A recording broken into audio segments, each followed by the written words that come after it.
Bonjour à tous et bienvenue sur ma chaîne Astuces et Conseils. Aujourd'hui, je vais vous raconter une histoire incroyable qui met en lumière l'importance de notre attitude dans la vie. Vous êtes prêts? Alors installez-vous confortablement et plongeons dans cette histoire captivante. L'histoire est celle de Jerry, un gérant dans la restauration à Philadelphie. Il est toujours de bonne humeur et a toujours quelque chose de positif à dire. Quand on lui demande comment il va, il répond toujours: si j'allais mieux que ça, nous serions deux, mon jumeau et moi. Quand il déménage, plusieurs serveurs et serveuses sont prêts à lâcher leur job pour le suivre d'un restaurant à un autre pour la seule raison qu'ils admirent son attitude. Il est un motivateur naturel. Quand un employé file un mauvais coton, Jerry est toujours là pour lui faire voir le bon côté des choses. Curieux, je suis allé voir Jerry un jour pour lui demander: je ne comprends pas. Il n'est pas possible d'être toujours positif comme ça, partout, tout le temps. Comment fais-tu? Et Jerry de répondre: tous les matins à mon réveil, je me dis que aujourd'hui, ou bien je choisis d'être de bonne humeur, ou bien je choisis d'être de mauvaise humeur. Je choisis toujours d'être de bonne humeur. Quand il arrive quelques incidents déplorables, ou bien je choisis d'être la victime, ou bien je choisis d'en tirer une leçon. Quand quelqu'un vient se plaindre à moi, ou bien je choisis d'entendre sa plainte, ou bien j'essaie de lui faire voir le bon côté de la chose. Mais ce n'est pas toujours si facile, lui dis-je. Et j'ai ri d'enchaîner: la vie, c'est une question de choix. On choisit sa façon de réagir aux situations. On choisit de quelle façon les autres peuvent nous influencer ou non. On choisit d'être de bonne humeur ou de mauvaise humeur. On choisit de vivre sa vie de la manière qui nous convient. Plusieurs années plus tard, j'entends dire que Jerry a fait incidemment ce qu'on ne doit jamais faire dans la restauration. Il a laissé déverrouiller la porte arrière du restaurant un bon matin et il s'est fait surprendre par 3 voleurs armés. En essayant d'ouvrir le coffre-fort, sa main tremblait de nervosité. Il n'arrivait pas à faire la combinaison numérique. Un des intrus a paniqué et a tiré. Heureusement pour Jerry, les choses n'ont pas traîné, il a été vite transporté à l'hôpital. Après 18 heures de chirurgie et des semaines de soins intensifs, Jerry a reçu son congé de l'hôpital avec des débris de la balle qu'on avait réussi à lui retirer du corps. J'ai revu Jerry 6 mois après l'incident et je lui ai demandé comment il réagissait à tout ça.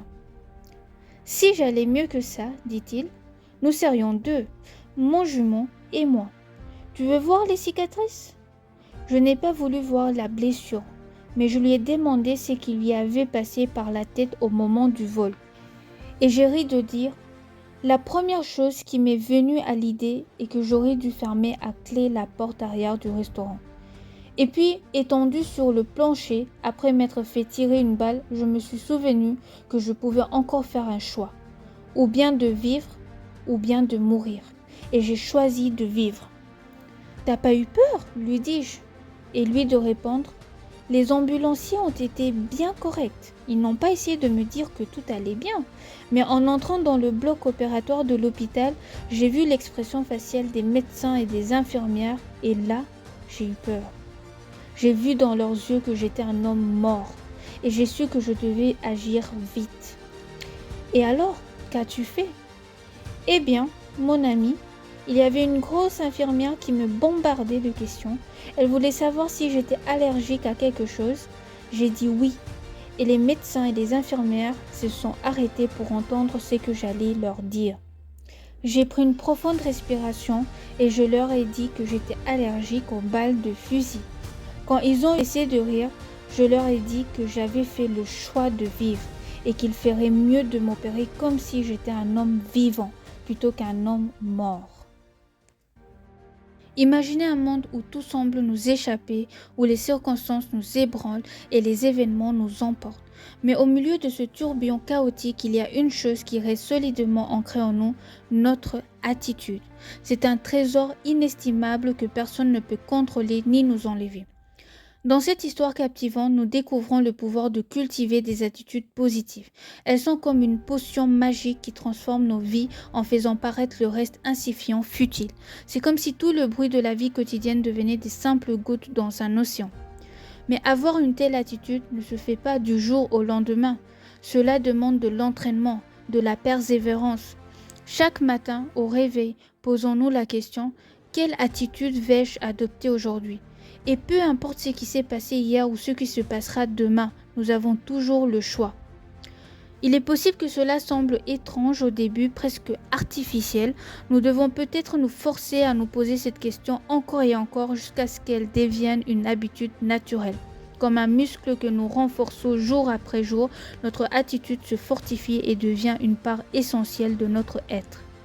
Et alors, quelque chose de merveilleux se produit. Nous réalisons que nous ne sommes plus les victimes de nos circonstances, mais les maîtres de notre propre destin. Nous sommes capables de voir le bon côté des choses, de trouver des solutions là où il semblait n'y avoir que de problèmes. Les défis deviennent des opportunités de grandir et d'apprendre, et chaque jour est une nouvelle toile sur laquelle nous pouvons peindre notre réalité. Voilà.